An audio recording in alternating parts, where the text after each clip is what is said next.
types do you need? Well, if you have 300,000 in rental income, you said? Yes, 300,000 rental Yeah, income. that's potential rental income. Potential. Yeah, the property is right now. Do you want to know our potential lending or our actual lending? We want it's when the current rental income is 240,000. 240,000. Yeah. Okay. And that is the net rental income, or does that include service charges or unrecoverable costs? No, this is just the rental income. Just the rental income. Yeah. So in addition to that, you have another sinking fund and so on. Yeah, it's just because the Net units rental income. Sorry. Net rental income. Yeah. No, that's rental income. Yes. And you have to deduct all the non-recoverables as you do it. But they are the units are new refurbished. What I'm interested in is Yeah. which cash flow Yeah, you is can available to the Yeah, bank no, to that's, you service can roughly deduct 7% of non-recoverables from the rental income. So what is the net amount? The net, I can tell you, it's Because it was 300, it was 210. 300, and then it was 240. Now it seems even less. So Yeah, there what was a is little it? misunderstanding between. Well, I don't want there to be any misunderstandings between. Yeah, us. so we're clarifying this. Yeah, Okay. so it's 210,000 net operating income from this property. Okay, and that is okay. Fine. Is there any? Is it all apartments, or on the ground floor you have some commercial? It's 100. No, sorry, it's 25 units residential, no commercial. 25 units Yeah. residential. Okay, and what is the tenant mix? It's the best area, the best tenants. So absolutely fine. You have sea view. So if it is the best area, the best tenant, why is there 5 empty apartments? Because we are now finished the renovation and refurbishment process. We bought it very damaged, very defect, and now we put it all up. Okay. We did this in So you've several already stages. bought it, you've already financed it, so you paid it all out of equity. So you're just refinancing it. Yeah, right. I don't know if it went that way. Okay. Okay, stop. Stay there, stop. Okay. Now, okay. This is how most of the initial meetings go sideways when you. But we have a real situation then. I have to make some things up. Okay, now. sure, I understand. But or as Robert would say, of course. But now I'm going to tell you how you're being taught to do it here, so that this kind of thing doesn't happen. Okay. Number one, before you when you have the meeting and you send them your executive summary with your resumes, CVs of your board. Okay, that have listed all the stuff, so they feel more comfortable. You're not coming to talk to them about a transaction. You're interviewing financial institutions. You already have banks. You are Deutsche Bank. You got an account with Deutsche Bank, and you got an account with, and you may even have an account with Shitbag Bank. This one, but you're interviewing banks because you want to get a bank in place or banking relationships in place for the stream of transactions that you put this team together to push through. This is the first of several transactions, and it's premature to talk about it because we don't want to waste Stefan's time, and that we want to see if we're on the same page. And we're seeing if there's a chemistry, if we can work together. That's what the meeting's for. It's not to talk about the specifics of the deal. I give you the specifics of the deal because that's what normally you come with. And normally you come with a little business plan, your little spreadsheet. You're not coming with any of that shit. Only thing you're sending them is an executive summary of what the company's going to do going forward, and a list, a mission statement, and a list of the directors and their lengthy track records. In most cases, as Lucinda Burke used to do, her resume CV was on the back page because all she had was graduated with honors from Cornell University, pre-med, period. That was the end of her CV. And so I'm not sure anybody ever flipped through to see who the CEO was. Okay. And in this particular case, she would not relinquish being CEO. She had to be CEO. And she was, until she cracked up, she was a pretty good little CEO. So then when you go in and you're talking about, do you do this, are you in a lending mode? Okay, you're in a lending mode. Okay, well just, if in fact this makes sense, and what is the lending limit of you or the branch? And he explained it, probably most branches do in Germany now. They got a committee and then it's more or less rubber stamped when you send it up to the big branch or whatever. Are you lending against these kind of properties? Okay. Are you cash flow lenders or are you asset-based lenders? And then, so when you come back for your presentation about the deal, then you structure your presentation against cash flow lending or asset lending. Now, some banks don't do asset lending anymore. It's all cash flow. And some do cash flow and don't do asset. But at the end of the day, they will want a secondary and a tertiary method of repayment. So they may say they're cash flow lenders, but they're interested in the assets and the collateral that you're going to put up. And they offered me all their 500,000. Yeah, I would have done that, but I'm going to get that way. And I also would not have. I set you up knowing that the road you were going to go down, but you're not there to offer so much information. You're there to see if you're both on the same page.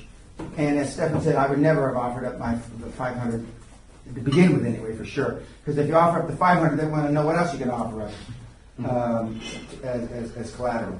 And when you answer the question about, and you wiggled around it, but I mean, the 500 grand is from investors, so it's paid in capital. But what Stefan didn't ask, which I'm sure he would have asked, was how much of the company do you guys own? Yeah, I think it was a clear lie in the end, because I asked him, is there any liability on the balance sheet? Thanks, Joe. It wouldn't 500,000, yeah, and he said no. They said no. No. Now, if it was just clear, the liabilities that they own shares in the company, or they, it's a loan. He said it was mezzanine finance. He said sometime in between. Yeah, that's right. So that was a lie. It was a lie. It's not the first lie the banker's ever heard, but I mean, but I'm sure you made a note of it. So, and he would hold your feet to the fire. But it's an interviewing process, and when you're in a little town, that's why you practice with big banks outside your town. But you need at least 3, 4, or 5 past the big banks after you get them practicing. 3, 4, or 5 that there's a potential that they could loan on the project. And in real small towns, I've suggested, it's possible to syndicate this with Bank 2, 3, and 4. Now, sometimes they have a good working relationship to syndicate with Bank 2, 3, or 4. Sometimes they don't. It depends. Every situation is different. But when you say that, they'll look at you in a slightly more sophisticated way. That at least, they understand that there's a possibility to syndicate the loan with more than one bank. And they may want to syndicate the loan just to spread the risk, because you don't have a track record. They may like the deal. I've been involved in a lot of this. They love the deal, but they don't feel that comfortable with the actual operation management. And the hurdle you got to get by is you got a board of directors that's operationally very fit, got a lot of experience, but they're not going to be there day-to-day operating. You and some 1 or 2 or 3 other guys are going to be there day-to-day operating. So they need to know that the expertise filters down from the board level to the day-to-day operation, because that's where the mistakes are made. Not by the time it gets to the board, every quarter, every 6 months, a lot of bad shit can happen. And it's the day-to-day operations. Like Robert and I were talking about how in different projects we've been involved in, he goes at 3 o'clock in the morning and counts through this and that and opens the crates and checks the invoice numbers against the actual. I've done all that too. And they want to know that somebody's going to be doing that, because some lard-ass board member sitting in Frankfurt isn't going to get up at 3 o'clock in the morning and go do that, for sure. He knows that. He's done that 30 years ago. He's not going to do it again. So they want to know that somebody's doing it. So, and then that's why it's important to say that, you know, we have a very close relationship with our board members, and our members want to be proactive. Of course, they're not going to be there every day, but they're going to be proactive. And by definition, when they sign up, you know, they're signing up their name and their reputation, and they don't want to have any big failures or any kind of failures, you know, in the twilight of the career. So, but it's an interviewing process the first time out, and then when they say that yes, we are interested and we like those kind of projects, we like those kind of, you know, apartment buildings, we like, you know, $2.5 to $10 million is our sweet spot. Those are the kinds of things that you want to hear. Whereas you probably won't get anybody. Well, you might get somebody to talk to you at Deutsche, but you know, they're not really interested because they realize, you know, they've got to get the money out in their portfolio, and it's easier to put it on 50 million euro chunks as opposed to 5 million euro chunks. About 10 years ago, I had a very senior guy from one of the big banks here in Britain sit in my library and say, "Can you help me, Dan? I'm 775 million pounds underinvested, under loan. He had to get out before the end of the year. 775 million pounds. We did our best to help him. You know. And in hindsight, we threw too much shit at him all at once. He couldn't swallow but a little bit of it. But if I had known 3 or 4 or 5 months earlier, we could have taken all that money up. But we only got a little bit of it because he just couldn't assimilate it quick enough. But you know, but now the other shoe's on the foot. Whereas now they're sitting on money, but they don't want to put it out because they're afraid. And there's a lot of still bad loans that haven't come to fruition. They're going to be writing off, and they're squeezing people. I mean, they're still reducing overdrafts. They're still reducing credit card limits. They're raising interest rates on credit cards and on overdrafts. And so, because they're trying to make up for the lost income because they're not getting the money out of the door by their existing portfolio. And it's really a detriment to the existing portfolio. Let's take a break for some coffee. Is practice going on? So Yeah, but you're going to drink some coffee. Yeah. The other side of it is, you know, and I've said it several different ways, you all say you want to be more wealthy, and we're going to get to that, but this is the paper from yesterday. But you really want the power. You want to feel important because what you do right now, you're not important. And as soon as you are important, or the perception is important, and for some of the younger guys, it's girls, you know, irrespective of their family. You know, in some respect, it's respect in the community by the local little shit-ass mayor in your town, or the banker, or the doctors and dentists that look down at you right now. And then when you get there, you know, you forget about all the other stuff that you told me that you really wanted. That's why I don't believe hardly anything you guys tell me. Nothing. Because I've had hundreds of people come through the castle that tell me loads of shiza. And when we start making some fucking money, it disappears. Like you know, it just vanishes.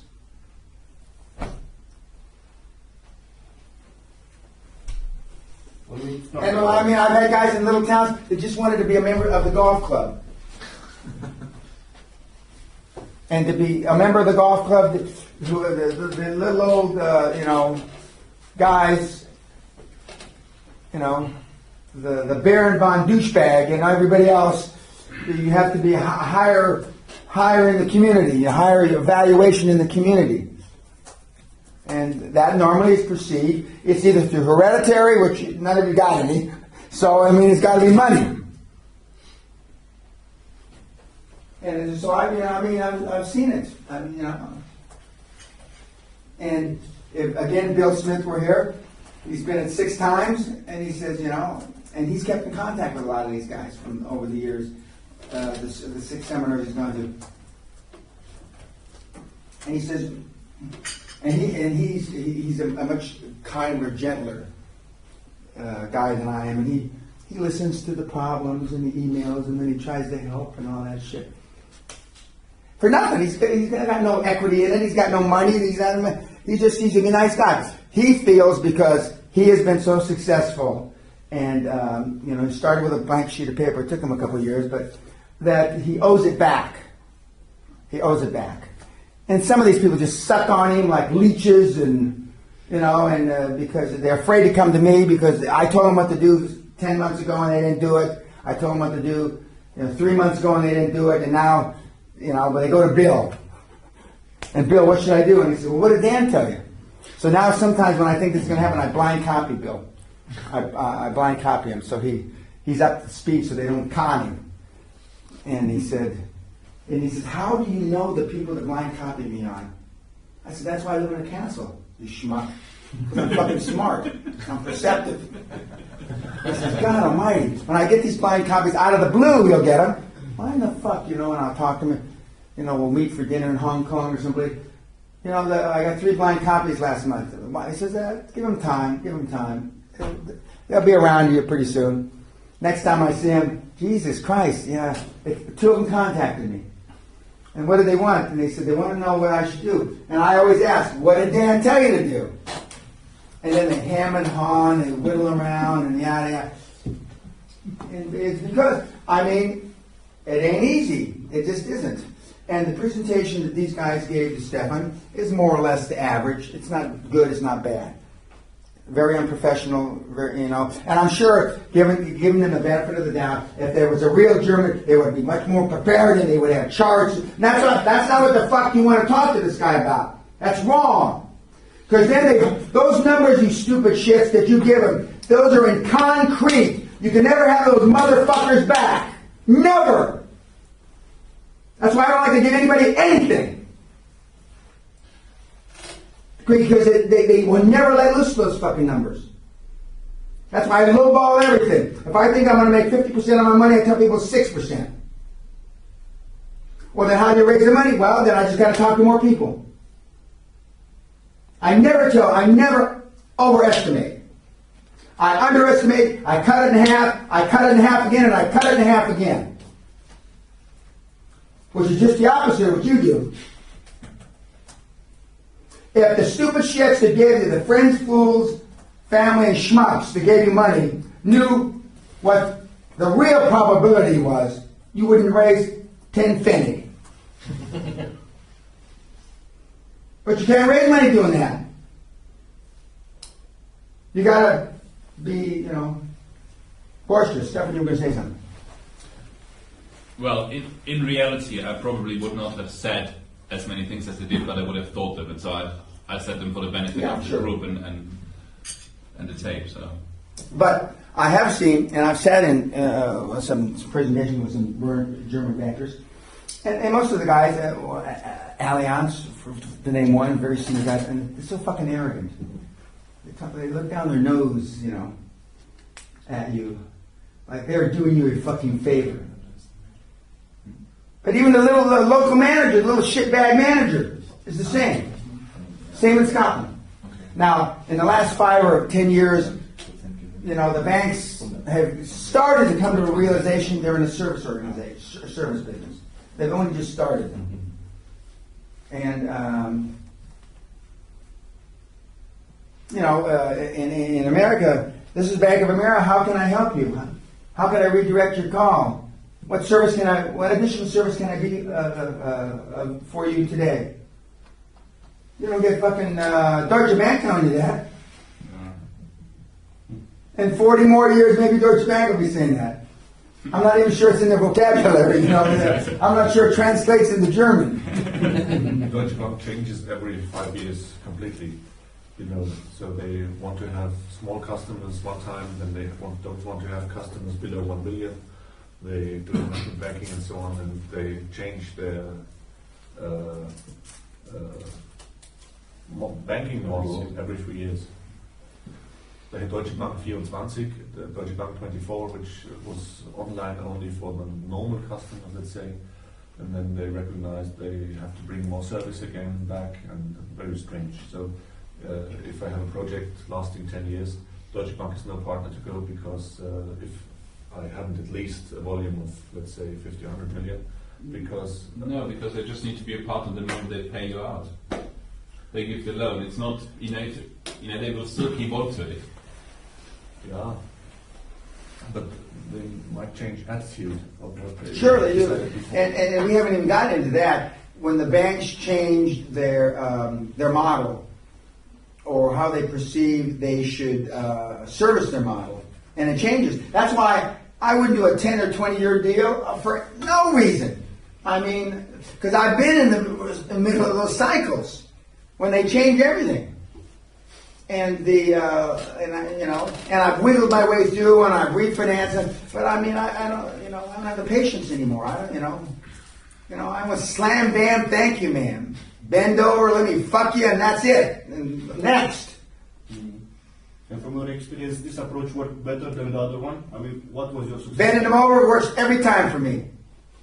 I get my nuts up every time. I don't have to think about it too much, Bam, bam, bam. It works every time.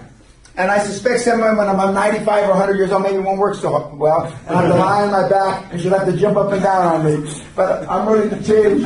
I'm willing to change when I get to be 95 or 100. Right now, I can still do it. And when I see these commercials, make sure before you take Viagra or Cialis, and I don't know how it sounds in German, make sure you check with your doctor that you're physically fit to have sex. Do they have the same disclaimer?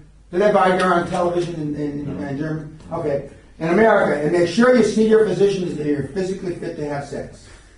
And I think to myself, you mean people aren't physically fit? You mean you can be that sick that you get...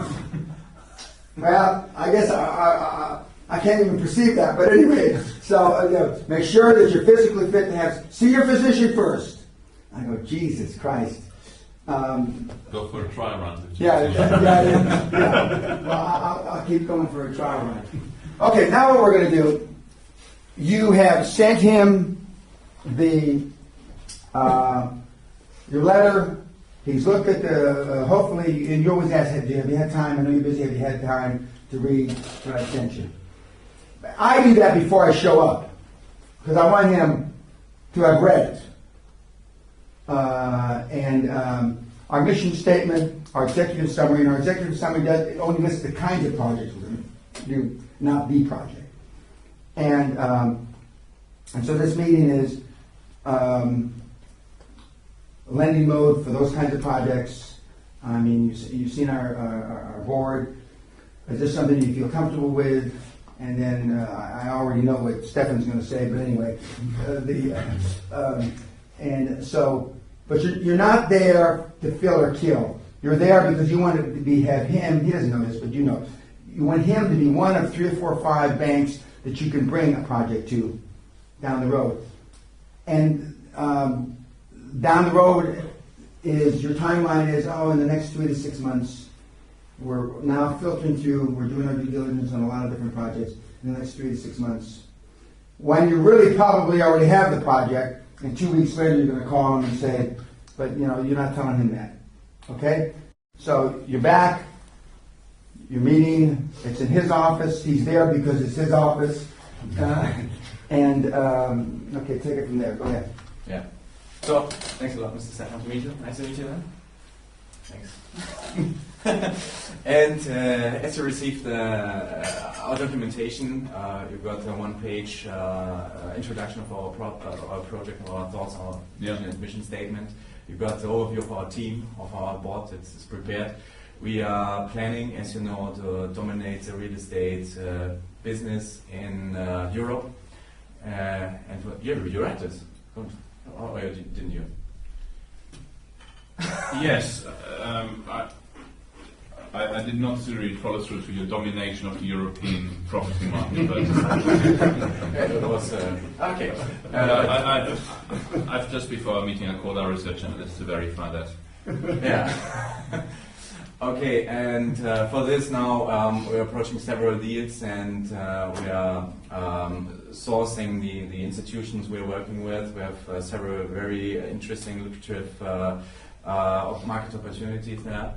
And we're now, as I said, interviewing several institutions as we gladly were nice to see you. So what we are really knowing up front is your bank right now, the situation, some banks are closed down the business, are not in lending mode. So what is it with your institution? Are you in a lending mode right now?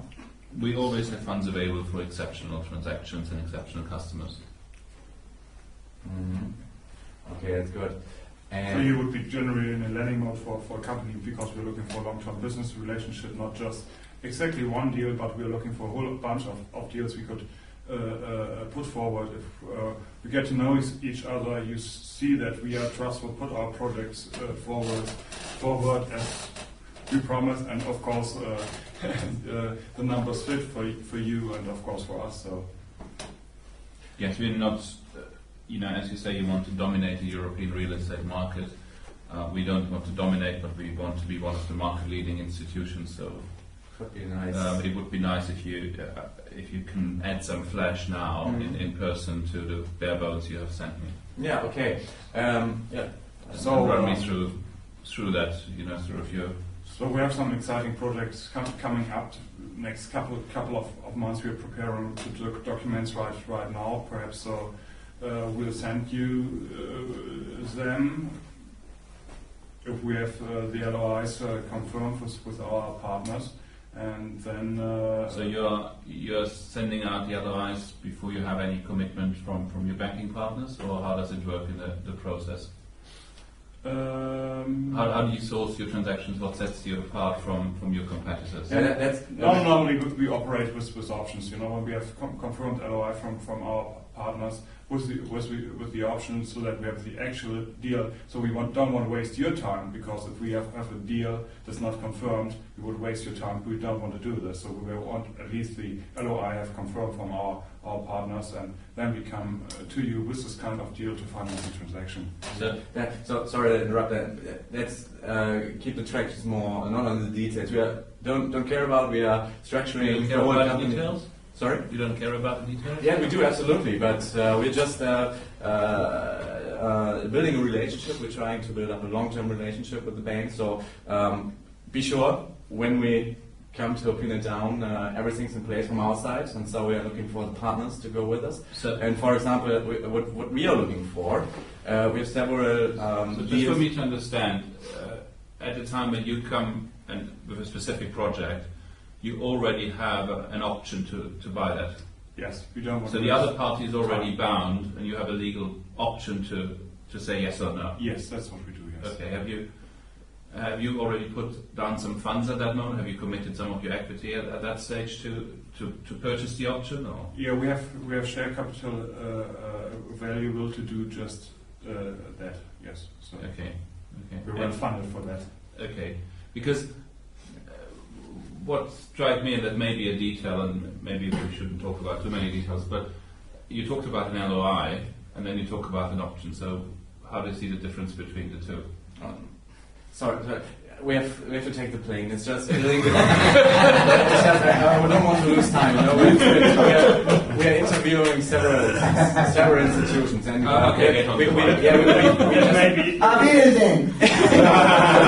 depends on the deal and our partners. Sometimes we have an LOI, sometimes we have a fixed option. Depends on our partners and what our attorneys say, and in that respect, we leave the legal things to our attorneys. So who are your attorneys then? As you saw in the resume in our board list, we are working with Mayor Brown, and Dr. Lang is one of our. But he's one of your non-executive board members. Yes. So he may be conflicted to do your legal. Yes, he figured everything out. I don't know how he did this, but okay, he figured it out. Don't care. I don't care. So we are represented by Mayor Brown. So what we are looking for, just to come to the point, it's we're looking for the right institutions. And for example, we have several deals where we'd like to put some cash flow lending on it, and we have other projects we need some asset-based lending. So I would like to know what's your policy on that.